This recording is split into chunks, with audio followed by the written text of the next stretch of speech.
जय माता दी। जय माँ कामाख्या। जय श्री महाकाल महाराज। देव राधा ट्रस्ट सत्यवाणी चैनल से आज आप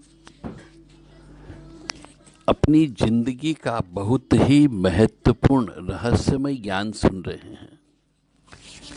यदि आपने जो मैं बोलने जा रहा हूं इसका जीवन में, इस नियम का जीवन में प्रयोग करते हो तो सुखी रहने की संभावना बहुत ज़्यादा बढ़ जाती है। अन्यथा मानसिक पागलपन, मानसिक उन्माद, क्रोध की उत्पत्ति होना,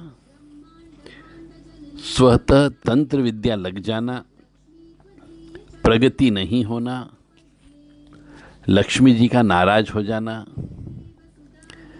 व्यवसाय का धीरे धीरे चलना बंद हो जाना, ऐसी बहुत सारी चीजें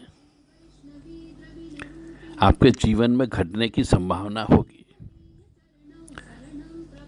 और इसका एकमात्र कारण होता है, प्रत्येक घर में माताएं होती हैं, बहनें होती हैं, बहुएं होती है, पत्नी होती है,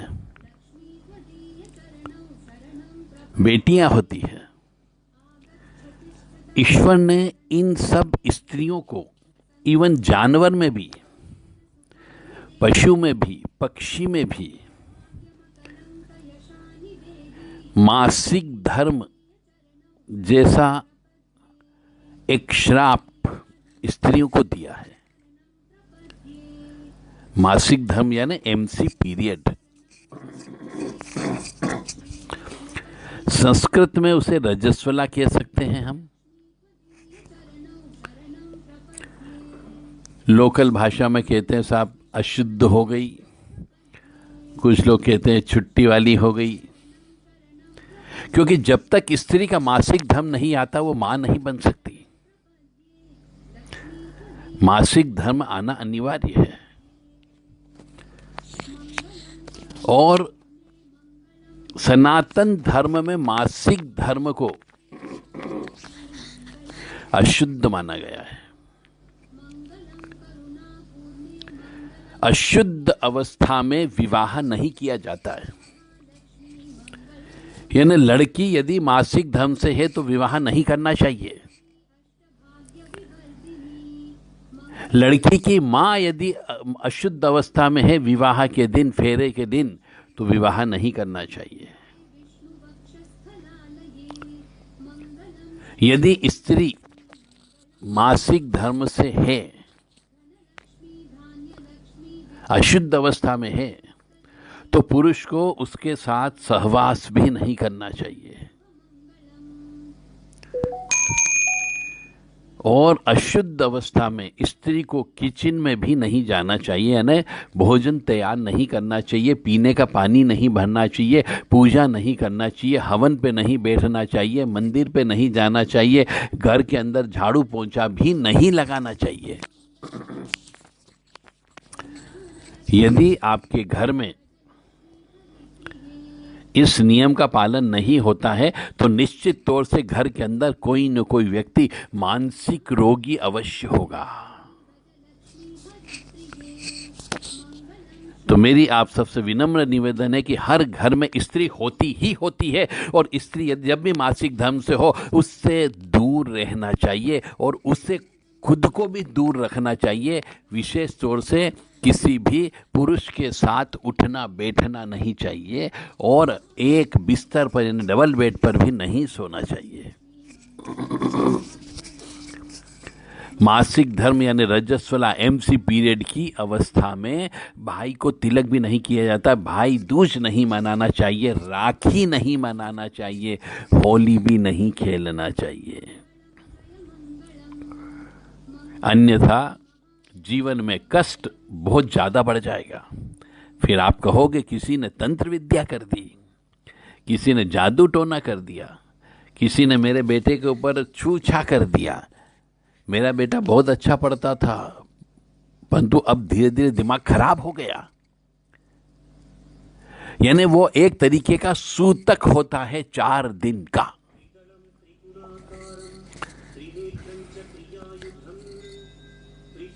तो यदि आप इस चीज को नहीं मानोगे तो मानो या न मानो, जो मैं कह रहा हूं ये पूर्णतः प्रैक्टिकल अनुभव के आधार पर कह रहा हूं।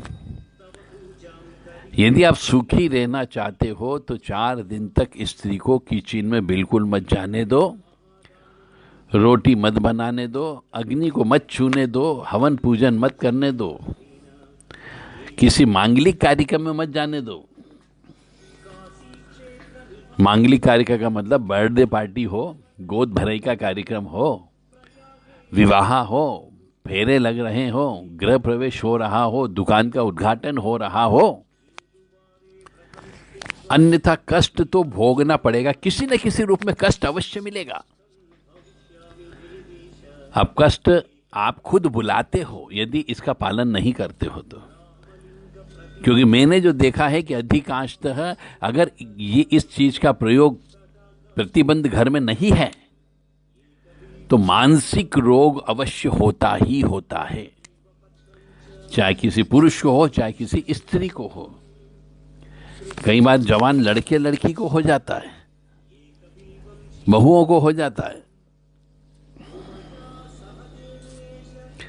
और फिर मानसिक रोग का इलाज कराते रहते हो, घर के अंदर शंका कुशंका उत्पन्न करते रहते हो।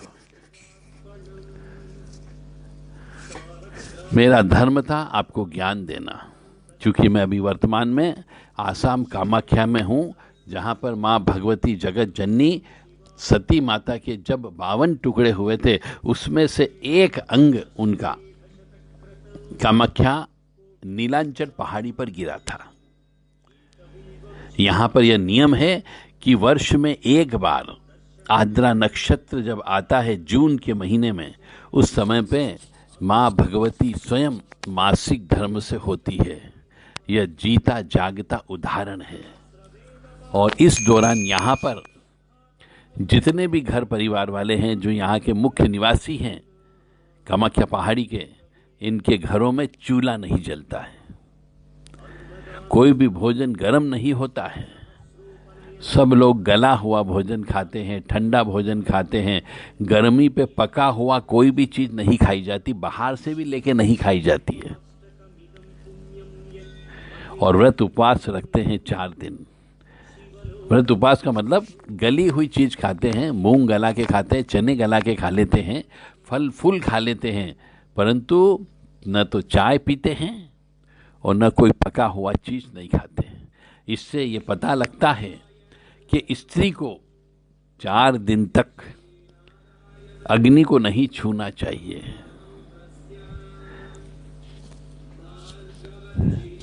मानो या न मानो, यही सत्य है। नहीं मानने पर कष्ट भुगतने के लिए तैयार रहो। अब इसको चाहे आप एक डर कह लीजिए या फिर ये कह लीजिए कि मैं आपको डरा रहा हूं, क्योंकि फिर हमारे पास मनुष्य बहुत आते हैं कि साहब गंदी बदबू आ रही है, बीमारी लग गई है, नंगा व्यक्ति दिख रहा है, नंगी औरत सपने में आती है। तो ये सब चीज जो सपने में इस प्रकार की जो डरावनी चीजें आती है, ये भी मासिक धर्म वाली स्त्री यानी अशुद्ध स्त्री के द्वारा बनाया गया भोजन खाने से होता है। तो मेरी आपसे विनम्र निवेदन है कि अशुद्ध अवस्था में भोजन बिल्कुल न बनाएं। अशुद्ध अवस्था में किसी के चरण स्पर्श भी नहीं करना है, आशीर्वाद भी नहीं लेना चाहिए। अशुद्ध अवस्था में किसी भी ब्राह्मण को, किसी भगत को, पंडा पुजारी को दान भी नहीं देना चाहिए। अशुद्ध अवस्था में गाय को रोटी भी नहीं खिलाना चाहिए। अशुद्ध अवस्था में पीपल के नीचे नहीं जाना चाहिए। अशुद्ध अवस्था में वट वृक्ष के नीचे नहीं जाना चाहिए। अशुद्ध अवस्था में किसी भी मंदिर की देहलीज पर भी नहीं जाना चाहिए। अशुद्ध अवस्था में पीपल को छुआ नहीं जाता है। अशुद्ध अवस्था में तुलसी जी को भी नहीं छुआ जाता है। अन्यथा आपके जीवन में रोग, शोक, दुख, कष्ट, परेशानी अवश्य आएगी। मानो या न मानो, यही सत्य है। यदि मासिक धर्म के नियम के ऊपर किसी को कोई किताब चाहिए तो देव राधा ट्रस्ट से 200 रुपये जमा करके वो किताब प्राप्त कर सकता है। केवल 200 रुपये में हम दे रहे हैं, सिर्फ ज्ञान बढ़ाने के लिए, लागत मूल्य पर। और उसका जो कोड नंबर है वो आपको देना होगा 652600। ये कोड नंबर आपको बताना होगा, तो आपको यह किताब केवल 200 रुपये में, पोस्टल चार्जेस के अलावा, यानी 270 रुपये में आपके घर तक ये आ सकती है। 652600 कोड नंबर।